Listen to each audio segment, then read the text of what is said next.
Well, friends, my name is Pastor Anne Marie, and we want to once again welcome you to our Maundy Thursday service, the most confusingly named service in the Christian calendar.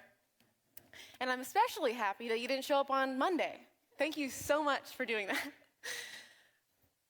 But as many of you know, like Elise said earlier, Maundy comes from this Latin term, mandatum novum, this new commandment that Christ gives us that we celebrate on Maundy Thursday. And honestly, I think it kind of makes sense for this day to have a confusing name because it's kind of a confusing day. It's not Good Friday. It's not yet Resurrection Day. Why exactly are we gathered here? What are we really celebrating? In her book, The Art of Gathering, Priya Parker, who is a specialist in conflict resolution and does all kinds of work with people gathering together in groups. She has this book called The Art of Gathering, and she suggests that our get-togethers, our parties, our gatherings could have a lot more meaning if we were more intentional about why we gathered together, and maybe a little bit more creative about how we do so. She suggests that maybe we don't need to gather together over dinner to celebrate or catch up every single time we get together with our family or friends. We have the freedom to do something maybe a little bit different. So say, for example, a friend gets a new job. You could get together over dinner and celebrate, or you could throw a business shower. So you could give them the kinds of supplies and support they might need to enter into this new job. And that way it's a really clear celebration of why you're together and what's going to happen next. Or perhaps you're someone who's moving on from a beloved home or an apartment that you've shared for a long time. You could get together with friends over dinner and celebrate that new home you're moving into. Or you could get together at that apartment or home and host a funeral for your time there. Have time to share those memories, the beloved, treasured times that you spent in that apartment or home as you prepare to go into this new place. Or maybe if you want to perhaps change a reputation of somewhere that has a negative or a scary connotation, you could plan something fun and safe in that space. For example, the people in New York City at Bryant Park put together a musical chairs experience for adults only. I am working on getting that done here as well. Stay tuned. But each of these gatherings held a deeper meaning because they were intentional about why they were gathered together. And they were creative about how that intention was realized. And I wonder if Maundy Thursday isn't the perfect time for that kind of gathering that's intentional and creative and tells us something new.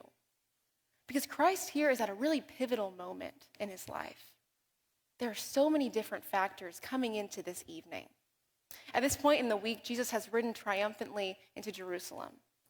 He's overturned the tables of the money changers, and he's already been betrayed by a friend.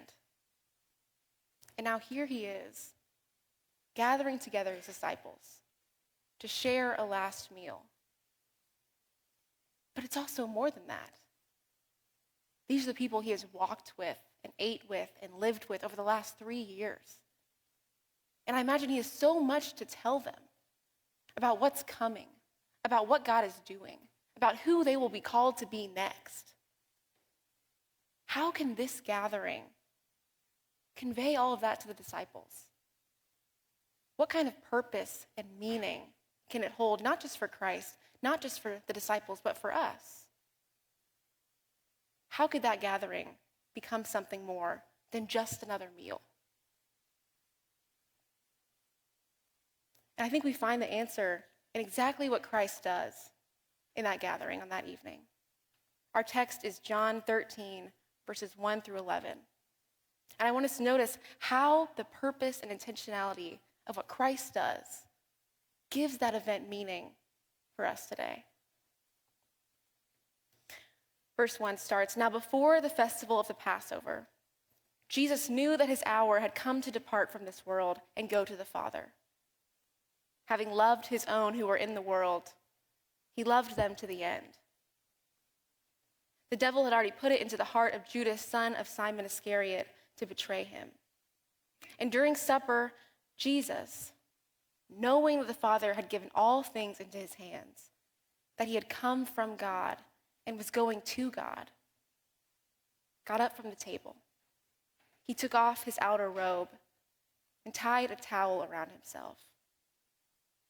Then he poured water into a basin and began to wash the disciples' feet, to wipe them with the towel that was tied around him. He came to Simon Peter, who said to him, "Lord, are you going to wash my feet?" Jesus answered, "You do not know now what I'm doing, but later you will understand." Peter said to him, "You will never wash my feet."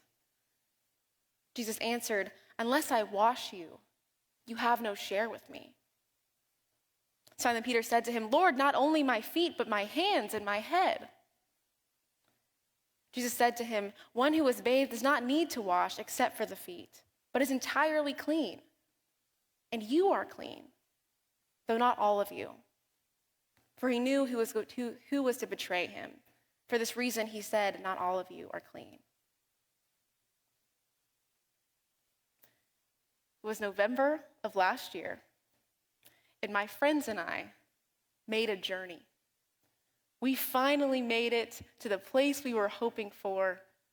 We went to Disney World. Now, several years ago, we had gotten together and planned a trip.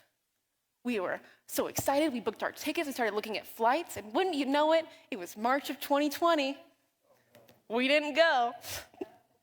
But now, fast forward several years, seminary graduations and marriages and new homes, and we were finally going to take that trip. And we were going to do everything. We were going to leave no stone unturned. We had waited for this trip to come, which meant that every single ride in every single park was fair game. Allow me to tell you the problem. I'm terrified of roller coasters.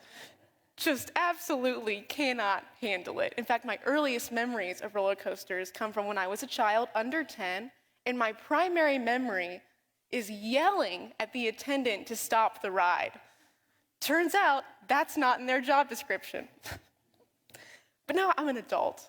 I'm going with my friends. I can handle it. If not now, then when? And then we got into a line for a little ride called Space Mountain. Have you heard of this? I hadn't. My friends, knowing I had never been to Disney before, would refuse to tell me anything about a ride until we got on. And so I'm an adult, I can handle this. I'm in the line, I'm making jokes, my hands feel like I stepped out of a pool. And then I see it. The single car and the pitch black tunnel. How was my experience, you ask? Well, I learned something important. Turns out it's still not in the job description to turn off the ride. But in each of these scenarios, I had that thing that we talk about so often. My life flashed before my eyes. And this happens quite frequently. We use this idiom in Western culture to talk about these near-death experiences or perceived near-death experiences. And in it, we usually mean that these memories from our lives, the most impression-worthy moments, flash before us, the visions of our loved ones, the great things we accomplished, the people that matter the most. But it wasn't always this way. This is part of our Western culture, but in the ancient Mediterranean world, they had a totally different understanding of what might happen at a near-death experience. And instead of looking back and seeing all of the past memories, it was believed that those who were close to death could look to the future and see what would happen for those that they loved the most.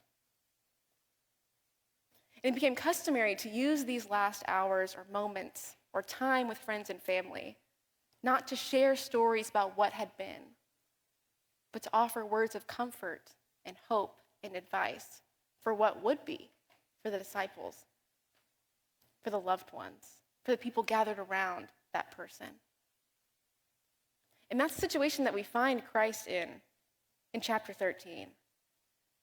Chapter 13 marks the end of the first part of the book of John, what we call the book of signs. It marks that turn toward the second part of the book of John, what we call the book of glory. Because it's at that moment that we start to focus on Jesus' hour of glorification, that he knows that his time has come. And from chapter 13 on, our eyes are on the cross and all that will come after. And Jesus, surrounded by his friends, seemingly healthy, finishing a meal together, is nonetheless close to death. In that ancient culture, they would have believed he had 1 foot here and 1 foot beyond. And he has so much to convey to his disciples, so much wisdom and comfort and hope that he hopes to offer them. And like Priya Parker suggests, that can't be conveyed in a regular run-of-the-mill dinner.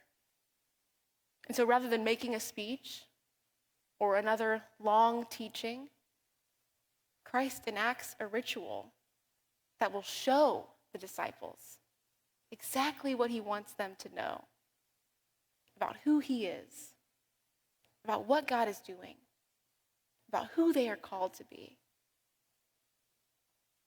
He takes off that outer robe and he puts on a towel and he washes their feet. And in washing the disciples' feet, Jesus shows us who he is. I love how Peter reacts to Jesus trying to wash his feet. In the original Greek, there's so much shock in his words that they almost seem like broken. Literally translated, it's you, my feet wash? Never. And I think there's good reason for that. As you might know, washing someone else's feet is an incredibly unpleasant job. In that time period, especially, human and animal waste, we're on the roads that you might walk. And so even if you are thoroughly clean in open sandals, by the time you get from one place to the next, your feet are no longer clean. And so it was not considered a place of honor to wash the feet of another. In fact, it was so unwanted that after a certain period, the Jewish people didn't even let slaves do it. But in these last few moments, Jesus, his gathering has a purpose. He's wanting to show his disciples, his friends, who he is, what he's about, what all of this means. And so our scripture says he loves them fully, which we can read as he loves them to the very end. Or we can read as he loves them to love's end, the fullest expression of love. There was nothing that love could do for them that he hadn't done.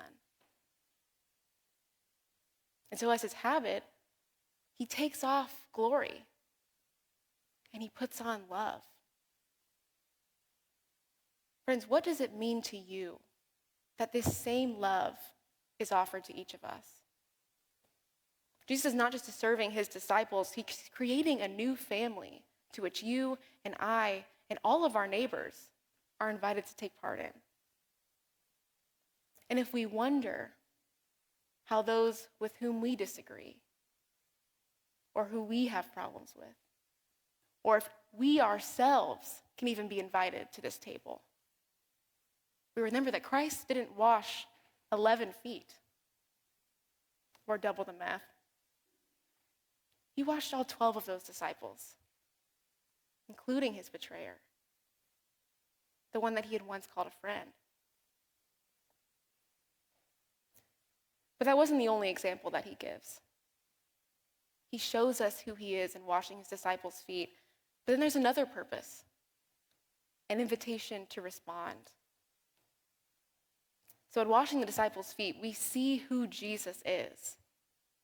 But then he invites us to show the world who we are. The story of our gathering continues in verse 12.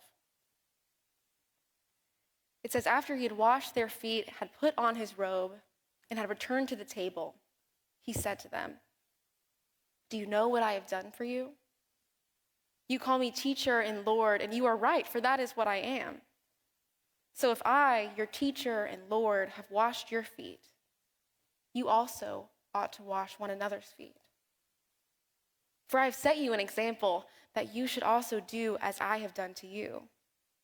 Very truly, I tell you, servants are not greater than their masters, nor are messengers greater than the ones who sent them. If you know these things, you are blessed if you do them. When he had gone out, Jesus said, now the Son of Man has been glorified, and God has been glorified in him. If God has been glorified in him, God will also glorify him in himself and glorify him at once. Little children, I am with you only a little longer. You will look for me, and as I said to the Jews, so I now say to you, where I am going, you cannot come. I give you a new commandment, that you love one another. Just as I have loved you, you also should love one another. By this, everyone will know that you are my disciples if you have love for one another. You may have noticed, I am not going to make you wash your neighbor's feet this evening. That's just a gift from me to you. But you would be surprised at how even the stinkiest of feet and water and service can create a holy moment. But Christ tells us to wash one another's feet. But we know Christ isn't literally commanding us to wash the foot of everyone that we encounter. Christianity never would have spread. Instead, he invites us to love one another, to serve one another, as he has loved and served us. In his book, The Ruthless Elimination of Hurry, John Mark Comer puts it this way. He says, so often we aren't asking what Jesus would do to the best of our ability, because we know what Jesus would do. It's what he did. And we have evidence of that in the Gospels. What we need to know is what Jesus would do if he was you. Friends, what would Christ be doing if he was you? In your situation, with your gifts, with the people around you that can be hard to love. We've seen the acts of service that Christ felt called to in his time, and he's called us to go and do likewise. But we know it isn't one size fits all kind of act, and those gatherings, they can be intentional. They're personal. Who is Christ in you? How are you being called? And I think if we reflect on our own lives, on Christian history, on the world that Christ has made, we can find all kinds of examples of people acting as Christ in them. But I think there's one that might be my favorite. It comes from Bishop Michael Curry, who wrote a lot of books, including Love is the Way, Holding On to Hope in Troubling Times. And he's a leader in the Episcopalian Church, and he tells the story about his mother and father attending church together for the first time. It was in the 1940s, in the heart of segregated America, and this African-American couple attended an all-white church for the first time, which might not have mattered that much, except that it was Communion Sunday,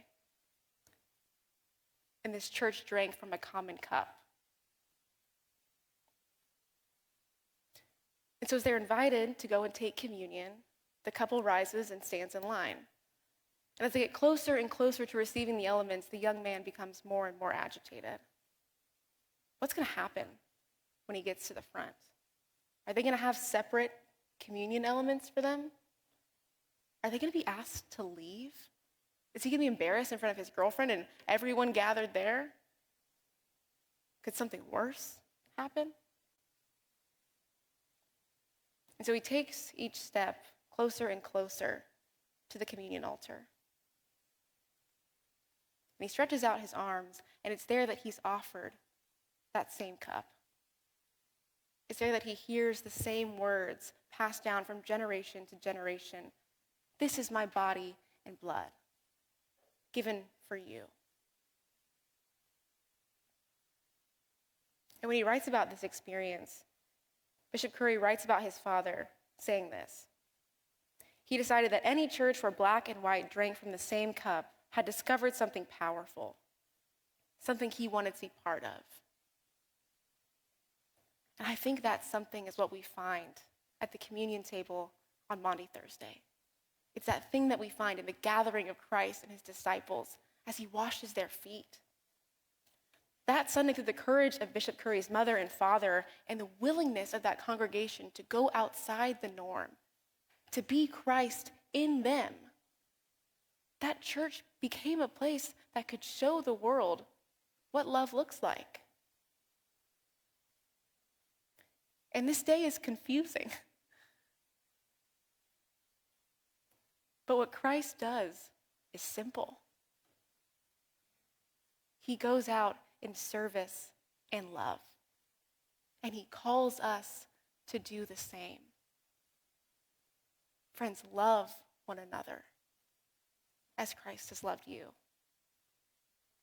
Amen.